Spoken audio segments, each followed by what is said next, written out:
எல்லாருக்கும் happy Sunday. எல்லாருக்கும் Sunday எப்படி போச்சு அப்படிங்கிறத மறக்காமல் கமெண்ட் பண்ணுங்கள். இன்றைக்கி எங்கள் வீட்டில் சண்டே ஸ்பெஷல் என்னன்னு சொல்லி பார்த்துட்டிங்கன்னா சிக்கன் தான். ஸோ அந்த சிக்கனுக்கு போடுறதுக்கு தான் பார்த்துட்டிங்கன்னா இந்த முந்திரியை வந்து வேக வச்சு அதை வந்து எங்கள் அக்கா தோல் உரிச்சிட்ருக்கா. இன்றைக்கி வந்து சிக்கன் வந்து பார்த்துட்டிங்கன்னா நான் செய்ய போகிறதுல என் அக்கா தான் செய்ய போகிறான். ஆக்சுவலாக இந்த முந்திரியை வச்சு ஒரு சிக்கன் கிரேவி தான். ஸோ ஃப்ரைன்லாம் சொல்ல முடியாது, சிக்கன் கிரேவி மாதிரி வந்து பண்ண போகிறா. ஆல்ரெடி அவங்க வீட்டில் பண்ணால் டேஸ்ட்டாக இருக்குது அப்படிங்கிறதுக்காக அங்கேருந்தே முந்திரி வாங்கிட்டு வந்துட்டா. இங்கே வந்து அந்த மாதிரி முந்திரி வேக வச்சு செய்கிற மாதிரி முந்திரி வந்து கிடைக்காது. ஸோ அதனால் ஒசூர்லேருந்தே வாங்கிட்டு வந்துட்டா. ஸோ அதை வச்சு தான் இன்றைக்கி எங்களுக்கு பண்ணித்தரேன். நான் ஆல்ரெடி வீட்டில் பண்ணேன், அது சூப்பராக வந்திருந்தது. ஸோ அதனால் வந்து உனக்கு வந்து பண்ணித்தரேன் எங்கள் வீட்டில் வந்து எல்லாத்துட்டையும் சொல்லிட்டு சரி ஓகேன்னா அவள் ப்ராசஸை ஸ்டார்ட் பண்ணிட்டா. ஸோ முந்திரியை நல்லா வேக வச்சு அந்த தோலெல்லாம் ரிமூவ் பண்ணி எடுத்துட்டா. ஸோ எடுத்து ஒரு பவுல் நிறையா வச்சுருக்கா. ஸோ திட்டத்தட்ட அது வந்து ஒரு 1/4 kg கூட வரும். 1/4 kg விட கொஞ்சம் கம்மியாக வேணுமா இருக்கலாம். ஸோ அந்த முந்திரியை பீல் பண்ணி எடுத்து வச்சாச்சு எல்லாத்தையும். ஸோ அப்புறம் ஃபைனலாக வந்து பார்த்துட்டிங்கன்னா நான் போய் சிக்கன் வாங்கலான்னு சொல்லி கிளம்பிட்டேன். ஸோ இந்த ஹேர் வந்து லென்த்தாக வச்சுருக்கிறதெல்லாம் வந்து எந்த ஒரு பிரச்சனையும் இல்லை. ஆனால் அதை மெயின்டைன் பண்ணுறது ரொம்ப கஷ்டம். ஸோ அந்த லாங் ஹேர் இருக்கும், உங்களுக்கு தெரியும். எனக்கு ரொம்பலாம் கிடையாது, கம்மியாக தான் இருக்குது. என்கிட்ட இப்போ இருக்க அந்த ஹேர் வந்து பார்த்துட்டிங்கன்னா நான் ஸ்கூல் படிக்கும்போது காலேஜ் படிக்கும்போது இந்த ஜடையெல்லாம் பின்னுவோம் இல்லையா, அந்த 3ஆக பிரித்து பின்னுவோம் இல்லையா. ஸோ அதில் பின்னும்போது அந்த ஒரு கால் முடி இருக்குல்ல, அந்த அளவுக்கு தான் பார்த்துட்டிங்கன்னா இப்போ எனக்கு அடர்த்தி இருக்குது. ஸோ அவ்வளோ முடி பார்த்துட்டிங்கன்னா கொட்டி போயிடுச்சு. ஒசூர் ஒரு 6 years போய் ஒர்க் பண்ணேன் இல்லையா. ஸோ அந்த டைமில் வந்து நல்லா கொட்டிருச்சு. எனக்கு வந்து நீளமாகவே வளராது, எங்கள் அக்காவுக்கு நல்ல நீளமாக வளரும், எனக்கு நீளம் வளராது, அடர்த்தி தான் அதிகமாக இருக்குமா. என்னால் கையில் பிடிக்கவே முடியாது, அந்த அளவுக்கு இருக்கும். இப்போ எல்லாம் ஃபுல்லாக கொட்டி போயிடுச்சு. ஸோ ஓகே தான், எல்லாம் காலநிலைகள் மாற மாற நிறைய மாற்றங்கள் நடக்கும், அதை நம்ம ஏற்றுக்கிட்டு தான் ஆகணும். ஸோ அதனால் முடியலலாம் அந்த அளவுக்கு எனக்கு ஈடுபாடுகள் கிடையாது. ஏன்னா ஆட்டோமேட்டிக்காக அது எனக்கு வளர்ந்துக்கிட்டே இருக்கும். அதனால் அதை பற்றி பெருசாக கேர் பண்ணிக்கிட்டதில்லை. சரி ஓகே, இப்போ இவ்வளோ தூரம் சீவி நீ கொண்டு போகிறதுக்கு தான் பண்ணியான்னு சொல்லி நீங்கள் நினைக்கலாம். அதாவது நான் வண்டியில் தான் போகிறேன்னா, ஸோ மறுபடியும் வண்டியில் போகும்போது சிக்காகும், அதை வந்து எடுக்கணும். அது எதுக்கு மறுபடியும் ஐயோ அது வேணாம் அப்படிங்கிறதுக்காக தான் நான் கொண்டு போட்டுக்கிறது. எப்போதுமே வண்டியில் போகிற மாதிரி இருந்ததுன்னா நான் வந்து கொண்டு போட்டுப்பேன். ஸோ போகிற வழியில் அந்த ஃப்ரூட் ஷாப் பழமுதிர் ஷோலே இருந்ததா. ஸோ அங்கே போய் ஒரு சில ஃப்ரூட்ஸ்லாம் வாங்கிட்டு அப்படியே வந்து சிக்கன் ஷாப்புக்கு போயாச்சு.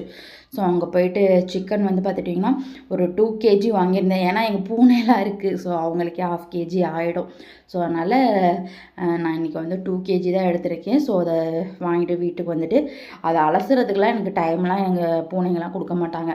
ஸோ அவங்களுக்கு ஃபஸ்ட்டு வச்சுட்டு தான் நான் அடுத்து எதாக இருந்தாலும் பண்ண முடியும். ஸோ அதனால் அந்த 5 பேர்த்துக்குமே எல்லாத்துக்கும் 2 பீஸ் 3 பீஸ்ன்னு வச்சுட்டு அதுக்கப்புறம் வந்து சிக்கனை வாஷ் பண்ண ஆரம்பிச்சிட்டேன். ஆக்சுவலாக நான் வந்து சிக்கனை வந்து 2ஆக பிரிச்சுட்டேன். ஒன்று வந்து போன்லெஸ், அப்புறம் இந்த போன் இருக்கிறது ஈரல் அந்த மாதிரி ஒரு சில விஷயங்கள்லாம் வந்து பார்த்துட்டிங்கன்னா இன்னொரு பார்ட்டாக பிரிச்சுக்கிட்டேன். ஸோ இது 2ஐயும் நல்லா வாஷ் பண்ணி எடுத்துக்கிட்டேன். அதாவது இந்த போன்லெஸ்ஸை வச்சு பார்த்துட்டிங்கன்னா நான் வந்து சிக்கன் 65 தான் பண்ண போகிறேன், கபாப் தான் பண்ண போகிறேன். ஸோ இந்த போனோடு இருக்கிறத வந்து இந்த ஃப்ரை எங்கள் அக்கா பண்ணுறேன்னு சொன்னல, ஸோ அதுக்கு தான். ஸோ அதுக்கு வந்து ஒரு பெரிய சைஸ் பல்லாரியை வந்து பார்த்திங்கன்னா நல்லா கட் பண்ணி ஆயிலில் ஃப்ரை பண்ண ஒரு சைடு விட்டாச்சு.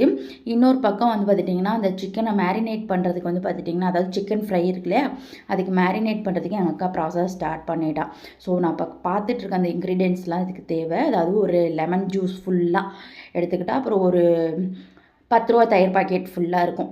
ஸோ அதை வந்து எடுத்துக்கிட்டால், அப்புறம் 1 டீஸ்பூன் நெய், அதுக்கப்புறம் வந்து பார்த்துட்டிங்கன்னா இஞ்சி பூண்டு கறிவேப்பிலை இதை வந்து எடுத்து வச்சுருக்கா. நீங்கள் எந்த அளவுக்கு சிக்கன் எடுக்கிறீங்களோ ஸோ அதெல்லாம் தேவையான குவான்டிட்டிக்கு சேர்த்துக்கோங்க. ஸோ அதை சேர்த்துக்கிட்டால் அடுத்து வந்து பார்த்துட்டிங்கன்னா அந்த மசாலா ஐட்டம் சிக்கன் தூள், பெப்பர், கரம் மசாலா, அதுக்கப்புறம் தனியாத்தூள், மிளகாய்த்தூள், மஞ்சத்தூள், உப்பு, ஸோ இதெல்லாம் சேர்த்துக்கிட்டா, அப்புறம் இன்னொரு பக்கம் அந்த ஆனியன் ஃப்ரை பண்ண விட்டுருந்தோம் இல்லையா. ஸோ அதுவும் ஃப்ரை ஆகிடுச்சா சரின்ட்டு அதையும் அப்படி இதோட சேர்த்துக்கிட்டா. ஸோ இதை அப்படியே ஒன்றா சேர்த்து நல்லா பார்த்துட்டிங்கன்னா மிக்ஸ் பண்ணிக்கணும். ஸோ இதை நல்லா எந்தளவுக்கு மிக்ஸ் பண்ணி விடுறோமோ ஸோ அந்தளவுக்கு மசாலா எல்லா சைட்லேயும் வந்து பரவிடும். இந்த மேரினேட் பண்ணி வச்சுருக்கிறது ஒரு 1/2 hour வந்து ரெஸ்ட்டில் விட்டுடலாம். ஸோ அதுக்கப்புறம் வந்து பார்த்துட்டிங்கன்னா நான் ரைஸும் ரசமும் பண்ணிட்டேன். பூண்டு ரசம் தான் இன்றைக்கி வந்து பண்ணியிருக்கேன்.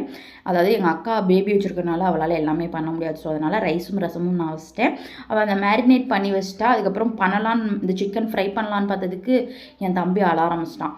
சரி நீ அவனை பாரு, நான் அதை என்ன பண்ணணும்னு கேட்டுட்டு, ஏன்னா அவள் பண்ணுற டிஷ் இல்லையா, ஸோ அவள்கிட்ட கேட்டுட்டு நான் வந்து அவள் சொன்னபடி நான் பண்ணிகிட்ருக்கேன். அதாவது 2 டீஸ்பூன் மட்டும் ஆயில் விட்டு இந்த மேரினேட் பண்ணதை வந்து அந்த கடாயில் சேர்த்துக்கிட்டேன். ஆக்சுவலாக வந்துட்டு நம்ம இந்த ஆனியன் ஃப்ரை பண்ணதில் ஆயில் இருக்கும், அந்த சிக்கன்லேருந்து ஆயில் வரும். ஸோ இதெல்லாம் வந்து சேர்றதுனால கொஞ்சம் நெய் வேறு சேர்த்துருக்கோமா, ஸோ அதனால் 2 டீஸ்பூன் ஆயில் சேர்த்தா போதும். அதில் அந்த மேரினேட் பண்ணி வச்சுருக்கிறத சேர்த்து நல்ல ஒரு ஹாஃப் குக் ஆனதுக்கப்புறம் வந்து பார்த்துட்டிங்கன்னா மறுபடியும் இந்த முந்திரி உரிச்சு வச்சுருக்கோம் இல்லையா, அதையும் வந்து சேர்த்துக்கணும். இந்த முந்திரி வந்து பார்த்துட்டிங்கன்னா ஆல்ரெடி குக் ஆகிருக்கு. ஸோ அதனால தான் ஒரு பாதி அளவுக்கு சிக்கன் வெந்ததுக்கப்புறம் சேர்த்துக்கிறோம். ஸோ ஃபைனலாக வந்து பார்த்துட்டிங்கன்னா நல்லா இன்னொரு டைம் மூடி போட்டு வேக விட்டு ஓப்பன் பண்ணி பார்த்தா நல்லா வெந்திருக்கும். ஃபைனலாக வந்து பார்த்துட்டிங்கன்னா கொத்தமல்லி வந்து சேர்த்து நல்லா கிளறி விட்டு ஒரே ஒரு கொதி வர விட்டு இறக்கணும்னா வச்சு பார்த்துட்டிங்கன்னா எங்கள் அக்கா ஸ்டைலில் சிக்கன் தயார். ஸோ உண்மையாலுமே டேஸ்ட்டு வேறு லெவலில் இருந்தது. ரணா அம்மா தரப்பாரு, எங்கே அம்மா தரப்பாரு லட்டுமா அம்மா தரப்பு ரணா சூப்பராக இருந்துக்கே.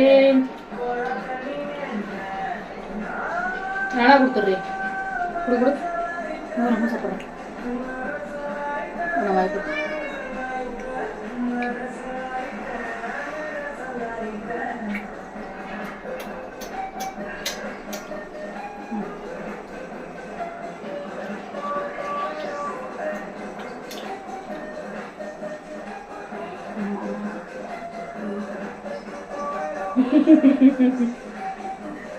எங்கள் ரணாவோட ரியாக்ஷன்லாம் எப்படி இருந்துச்சுன்னா, என்னம்மா என்னை விட்டுட்டு நீங்கள் மட்டும் 2 பேரும் திங்கிறீங்களே, எனக்கும் கொஞ்சம் தாங்கம்மா அப்படின்னு சொல்லிட்டு அந்த மைண்ட் வாய்ஸ் சொன்ன மாதிரி எனக்கு அவன் ஃபேஸ் ரியாக்ஷன் தோணுச்சு. ஸோ அதுக்கப்புறம் டேஸ்ட் பண்ணியாச்சு. உண்மையாலுமே கிரேவி சூப்பராக வந்திருந்தது. அப்புறம் வந்து 65க்கு மேரினேட் பண்ணி வச்சுருந்தேன் இல்லையா, ஸோ அதை வந்து பார்த்துட்டிங்கன்னா அப்படியே ஃப்ரை பண்ணிவிட்டேன். ஸோ இதுக்கு வந்து மசாலா என்னென்ன போட்டேன் அப்படிங்கிறது வந்து வேணுமா இன்னொரு வீடியோவில் நான் வேணுமா ஷேர் பண்ணுறேன். ஓகே, ஸோ ஃப்ரை பண்ணியாச்சு. ஸோ உண்மையாலுமே வந்து நான் வந்து சிக்கனை வந்து அவங்க பெருசு பெருசாக கட் பண்ணி கொடுத்ததுனால ஸோ எனக்கு தேவையான சைஸில் வந்து நான் அந்த பாப்கார்ன் சிக்கன் இருக்குல்ல அந்த சைஸில் வந்து பார்த்துட்டிங்கன்னா கட் பண்ணிக்கிட்டேன். ஸோ உண்மையாலுமே சிக்கன் வந்து நல்லா ஜூஸியாக இருந்தது. நல்லா மேரினேட் பண்ணி ஒரு 1 hour கிட்ட ஊற விட்டுருந்ததுனால அதோட டேஸ்ட்டு அந்த ஃப்ளேவர்லாம் வந்து பார்த்துட்டிங்கன்னா உண்மையாலுமே சூப்பராக இருந்தது. ஸோ சூப்பராக லஞ்ச் சாப்பிட்டு முடிச்சாச்சு. இப்போ நீங்கள் வீடியோவில் பார்த்துட்ருங்க பாருங்கள், இவங்க தான் எங்கள் வீட்டு போட்ட கோழி, இவங்க தான் முட்டை விட்டுட்டு இருந்தாங்க. அந்த முட்டையை தான் எடுத்து நாங்கள் ஃப்ரை பண்ணி சாப்பிட்டோம். ஆக்சுவலாக உங்கள்கிட்ட நான் ஷேர் பண்ணியிருக்கேன் இதுக்கு முன்னாடி வீடியோஸில். ஸோ அந்த வீடியோ பார்க்காம இந்த வீடியோ பார்க்குறவங்க எனக்கு ரொம்ப கொடுமைக்காரியாக நினச்சிக்காதீங்க. என்னடா கோழி விட்ட முட்டையெல்லாம் இப்படி ஃப்ரை பண்ணி சாப்பிட்றீங்க அப்படின்னு சொல்லிட்டு. அதாவது எங்கள் கோழி 4 கோழியை பார்த்துட்டிங்கன்னா ஒவ்வொரு நாள் ஒவ்வொரு கோழி அப்படிங்கிற மாதிரி யாரோ ஆட்டையை போட்டு போயிட்டாங்க. ஸோ எதுக்கு நம்ம அந்த முட்டை விட்டு குஞ்சு பறித்து அதை கஷ்டப்பட்டு காப்பாற்றி பெரிய லெவலில் வளர்ந்து அது கூற லெவலில் இருக்கும்போதோ இல்லை முட்டை விடுற ஸ்டேஜிலோ எதுக்கு காணா போகணும், மற்றவங்கள்ட்ட கொடுக்கணும். ஸோ அந்த முட்டையை நம்மளே ஃப்ரை பண்ணி சாப்பிட்லான்னு சொல்லிட்டு வெக்ஸ் ஆகி தான் ஃப்ரை பண்ணி சாப்பிட்டோம். ஸோ இதுதான் ஸ்டோரி. ஸோ அதுக்கப்புறம் கொஞ்சம் நேரம் கழிச்சு இங்கே பிளாக் காஃபி வச்சு கொடுத்தாலா. ஸோ அந்த ஃப்ரைட் ஐட்டம்ஸ் இந்த சிக்கன்லாம் சாப்பிட்டதுக்கு இது குடித்ததுக்கு சூப்பராக இருந்துச்சு. ஸோ இந்த டேவே இன்றைக்கி சூப்பராக போச்சு. இந்த வீடியோ கண்டிப்பாக உங்களுக்கு பிடிச்சிருக்குன்னு நினைக்கிறேன். பிடிச்சிருந்தா மறக்காமல் லைக் பண்ணி ஷேர் பண்ணுங்கள். நம்ம சேனலில் நிறைய பேர் சப்ஸ்கிரைப் பண்ணாமல் பார்த்துட்ருக்கீங்க. ஸோ மறக்காமல் சப்ஸ்கிரைப் பண்ணுங்கள். ஓகே, சரி, ஓகே, நம்ம இன்னொரு வீடியோவில் பார்க்கலாம். இப்போ இந்த வீடியோவை க்ளோஸ் பண்ணிக்கிறேன். Tata, bye bye.